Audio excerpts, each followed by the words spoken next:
The final race of these Olympics trials is the final women's mass start. Here are the standings going in. Mia Manganello, who has dominated this year on the international circuit, is already qualified with her pre-qualification.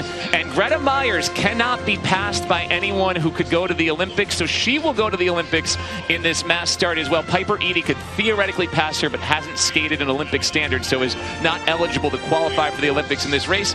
And Georgia Birkeland, unfortunately for her, she was right in the thick of these things, Joey, but she was disqualified in the last race because she went before the gun on that lap. You look at the left side of the screen, there's Georgia Birkeland. When you hear that gun, she was not allowed to go that fast to accelerate up to speed and pass those skaters before the gun. The race hadn't officially begun.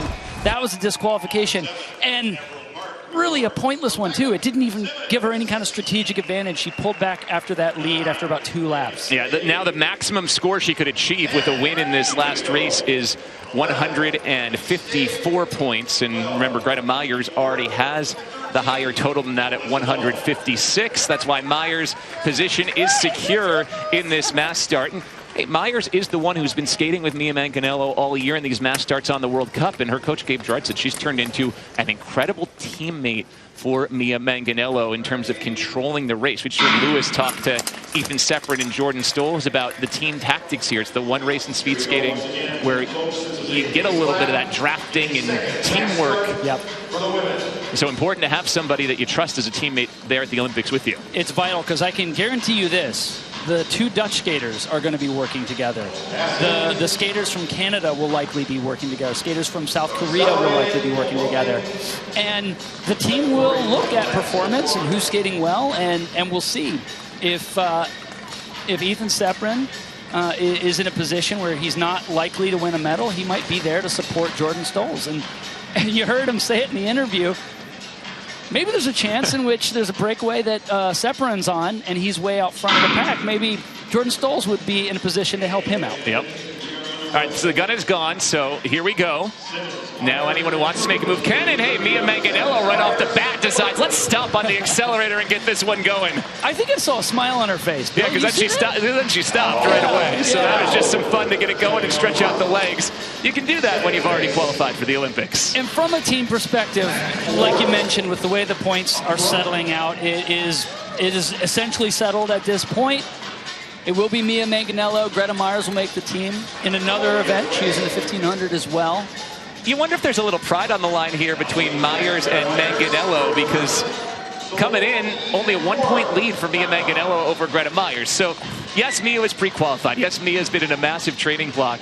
But you got to imagine she's been winning all year. She wants to win this Olympic trials as well. Well, the thing that is easy to forget is that for most of these skaters, and I know for Mia, they love racing. Yep. It's fun. It's not just a calculus to see who can make the team and then pull back and not do any other efforts or just the right amount. You obviously want to be in the best position to win at the Olympics.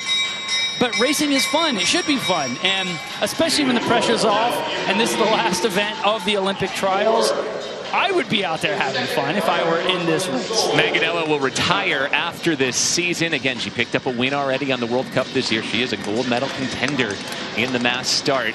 Slight breakaway out in front.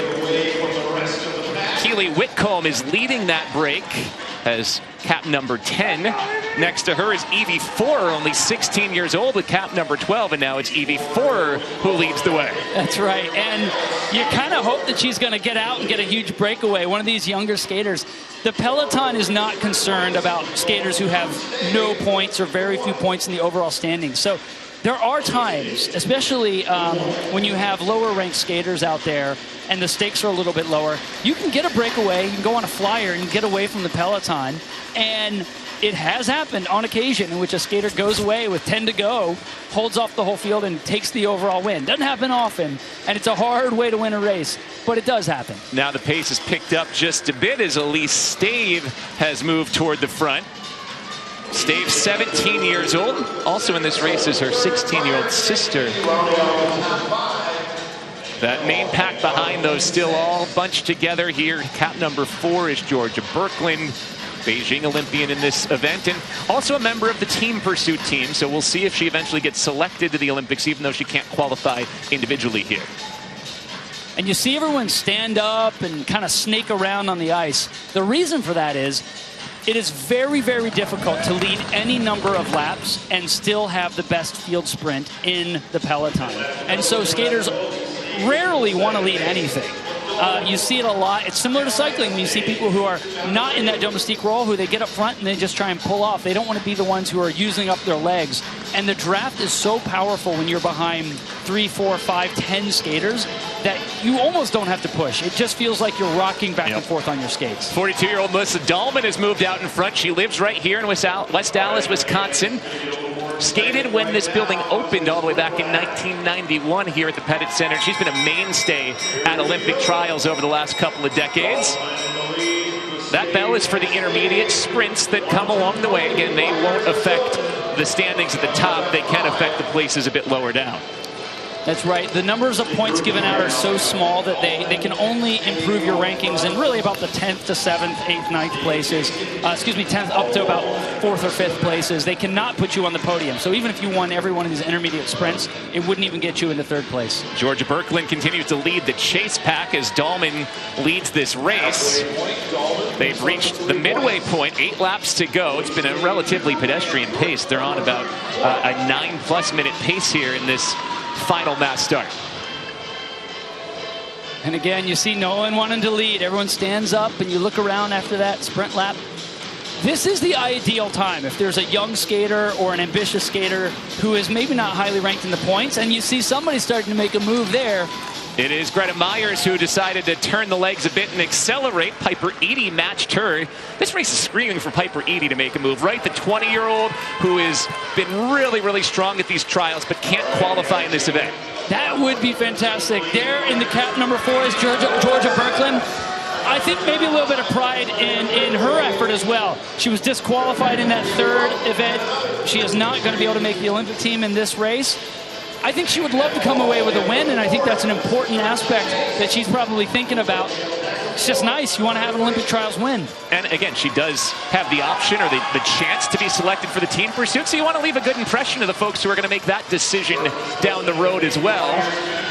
Birkeland continues to lead. Myers and Eady along with Mia Manganello right behind her. It's also starting to feel like what we saw with Jordan Stoll is the one who's been pre-qualified, who didn't go out and win the first one because they didn't need to, but may want to leave an impression at the end here as Manganello has been tucked behind, not doing any of the leading in this race compared to pacing the race the first time around. That's right. In that earlier race, Manganello led for, 10 laps or so, and then she was pretty cooked. She just stepped aside and swung her teammates around, said battle it out here. Now she's sitting back. If I was in this field, though, I sure wouldn't want Mia Manganello hanging out behind me waiting to make a jump. There are 5 laps to go. Next lap will be the final intermediate sprint, and then we'll hit the 4-lap to go mark. Manganello hands on knees, leading that group with Myers, Birkeland, and Eady all in the picture. You mentioned cooked. Well, Mia Manganello knows a thing or two about cooking, right? Her family owned a restaurant. Mia's on her way up. It was named after her. Her parents ran that restaurant, gave her a ton of financial support early on when she moved from inline skating Florida out to Salt Lake City. She says if you ever were around, go to Mia's. The breadsticks were the item to get. So she was just 13 when she moved out. I remember her showing up, and I knew her from inlines, but she was a junior girl then, and she has been at it off and on ever since with a stint in pro cycling, really earning her stripes in that sport and doing phenomenally well before coming back to speed skating again and becoming the dominant mass start skater from the U.S. Yeah, at 13, that's when her parents sold that restaurant so that the family could move across to Salt Lake and Mia could pursue those goals. It's paid off with the Olympic Beijing appearance along with Pyeongchang. She already has a bronze medal in team pursuit from Pyeongchang, and in her final year, she'll have a shot at gold in the mass start. Here's Birkeland making her 2nd move of this race. This one's created some separation. It's forcing a response from Greta Myers. Birkeland is doing some work in this race. She's had 3 attempts here at getting away. It looks like this one is maybe going to make it, but that is so hard to be able to get up front and then hold off the pack. 2 laps to go. Birkeland continues to lead. Manganello, Eady, and Myers are all behind, and they're starting to peg Birkeland back here with Greta Myers leading the way. This feels like they're setting Manganello up. She continues to sit in the slipstream. Yeah, that's a long breakaway for Berkland to be able to hang on, and she's caught. And I think at this point, too, after having going that early, almost 3 laps, that is almost impossible to stay out there that long. And Joe, you're seeing what Greta Myers has done so well internationally this year. She's controlled the peloton, brought back moves, and then Manganello is gone. Here they come to the bell. Manganello on the inside is trailing Myers. Myers leading her out. Now Manganello kicks wide. Manganello takes over the lead. And Edie made a move there early, and it looked like she fell off with Manganello way out front. This looks like what we've seen all year long on the international circuit. Greta Myers reeled the breakaway in, and then Manganello slingshots around. She wins the Olympic trials and closes it out with a win in the 4th mass start. Myers second, and that duo is to the Olympics in the mass start. Joey, that was the example of the team tactics executed to perfection the way they've been doing it all year long. Manganello just holding her reserves, just staying back in the field, not doing any work until right here. Bam! Last big effort, about 600 meters to go. Georgia Berkland had been leading from about 1,200 to go, taking the pace out fast. So when Manganello was able to rocket by, no one had an answer for her. Coming around this corner, just taking it easy. Greta Myers had to do a lot of work in that race, and she was pretty gassed. So when it came down to that field sprint, look how effortless.